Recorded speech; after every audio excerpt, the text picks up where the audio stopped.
എന്റെ പേര് സതി. കൃഷ്ണമ്മ. സർക്കാർ മാറണ്ടേ? മാറണം.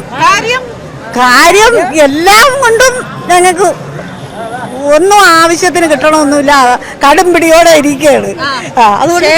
ക്ഷേത്രങ്ങൾ ഒരുപാട് ചതിച്ചില്ലേ, കൊള്ളയടിച്ച് അയ്യപ്പനെ വരെ ഇരിക്കാൻ സമ്മതിച്ചില്ല. കൊടുങ്ങല്ലൂർ പോയി, ഗുരുവായൂർ പോയി, വ്യാഴാഴ്ച തിരിച്ചു വരണം രാത്രി 12 മണിക്ക്. അറിയാ, എന്നിട്ടാണ് ഇവിടെ വരണത്. ഇവിടെ വന്ന് അന്നേരമാണ് പൊങ്കാല ഇടാൻ. അപ്പൊ ഈ പൊങ്കാലയൊക്കെ ഇട്ട എനർജി കൊണ്ടുപോയി വോട്ടിടുമ്പോ എന്താണ് അമ്മയുടെ മനസ്സില്? അവര് ജയിച്ചു വരണമെന്ന് നമ്മളെ മനസ്സിലുള്ളു. അത് ജയിച്ചു ആരായിരുന്നാലും അവർക്ക് തന്നെയായിരുന്നു ആദ്യത്തെ വോട്ട്, പഞ്ചായത്ത് വോട്ടിട്ടത്. അവരെന്നെ ജയിച്ചത്. നമ്മളെ വാർഡില് BJP ആണ് ജയിച്ചത്. പഞ്ചായത്ത് പോത്തങ്കോട് പഞ്ചായത്തില്ല. അപ്പൊ ഇനി എന്താണ് നിങ്ങളുടെ ലക്ഷ്യം?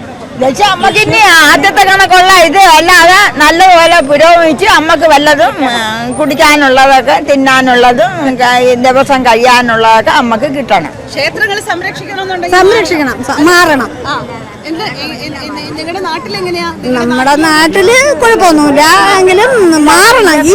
ഇപ്പൊ ഭരിക്കണ ആള് മാറണം. അമ്മയ്ക്ക് എന്താ ഇത്രയും ദേഷ്യമൊന്നുമില്ല, കടംപിടിയാണ്. ഒന്ന് പറഞ്ഞു, ഞങ്ങള് വെള്ളപ്പൊക്കത്തിലും വെള്ളം കയറി ചത്തില്ലേ, ചത്തനൊക്കെ അവർക്ക് എന്തെങ്കിലും ഇന്നവർക്ക് സഹായം ചെയ്ത് കൊടുത്തിട്ടുണ്ടാ?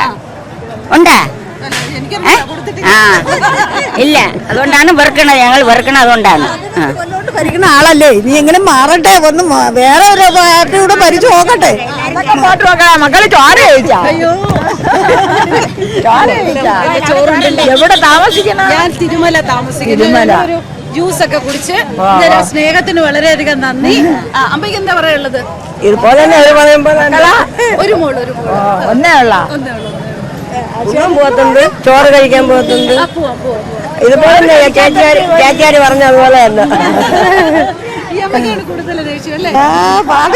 പാട്ട് മാറണം, മാറി ഭരിക്കണം. എല്ലാരും ഭരിച്ച് കാണണ്ടേ നമുക്ക്? എന്തായാലും ഞാനിങ്ങനെ അമ്പലത്തിൽ ഇങ്ങനെ വന്നപ്പോ അമ്പലത്തിലെ കഥകൾ, പൊങ്കാലയുടെ കഥകൾ ഇതൊക്കെ പറയണമെന്നാണ് വിചാരിച്ചത്. വെറുതെ ഒന്ന് ചോദിച്ചു, അമ്മ എത്തവണ വോട്ടിടാൻ പോണില്ല. അപ്പൊ തൊട്ട് പറയുന്ന കാര്യങ്ങളാണ്. ഞാൻ പറഞ്ഞ വിജയിപ്പിക്കാണ് വോട്ടിടുന്നത്. ശരി അമ്മ, താങ്ക് യു. ഞാൻ വഴി വെറുതെ നടന്നു പോകായിരുന്നു. ഇത് കർമാനോസ് എന്ന് പറഞ്ഞ വിളിച്ചതാണ്. അപ്പൊ കർമാനോസ് എന്ന് പറഞ്ഞപ്പോ പറയണമെന്ന് ഇപ്പൊ എന്ത് പറയണമെന്ന് ചോദിച്ചു. ഞാൻ പറഞ്ഞ ഇലക്ഷനെ പറ്റി എന്താ പറയാനുള്ളത്? അപ്പൊ പറഞ്ഞ മറുപടി കേൾക്കണ്ടേ? ഇലക്ഷനെ പറ്റി എന്തോന്ന് പറയാ, അവർക്ക് തമ്മിലടിച്ചിട്ട് വേണ്ടേ നമ്മള് പറയാനുള്ളത്. ഒരു പാർട്ടിക്കാർ അങ്ങോട്ടും ഇങ്ങോട്ടും തമ്മിലടിച്ചുകൊണ്ടിരിക്കണല്ലേ ഉള്ളൂ. ഇതുവരെ ഒരു തീരുമാനം അവരിൽ വന്നില്ലല്ലോ. പിന്നെ നമ്മൾ എന്തോന്ന് പറയാ?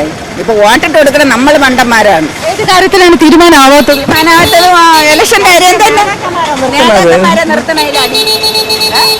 നേതാക്കന്മാരെ നിർത്തണയിലടി ഇതൊക്കെ തന്നെ നടക്കുന്നത്. നമ്മൾ വാർത്തയിലൊക്കെ കേൾക്കണതല്ലേ ഇതൊക്കെ. ആരെയാണ് ഇപ്പൊ ചേച്ചിക്ക് ഇഷ്ടമുള്ള ആരെയാണ് ഇവര് നിർത്താത്തത്? എനിക്കങ്ങനെ ആരെയും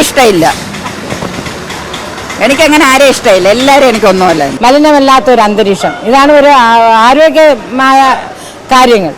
ഇതിന് മുൻകൈ എടുത്തുകൊണ്ട് നമ്മുടെ BJP ഈ പ്രാവശ്യം എന്തായാലും ഒരു MLA എല്ലാവരും കൂടെ തിരഞ്ഞെടുത്ത് തരണമെന്നൊരു അഭ്യർത്ഥനയുണ്ട്.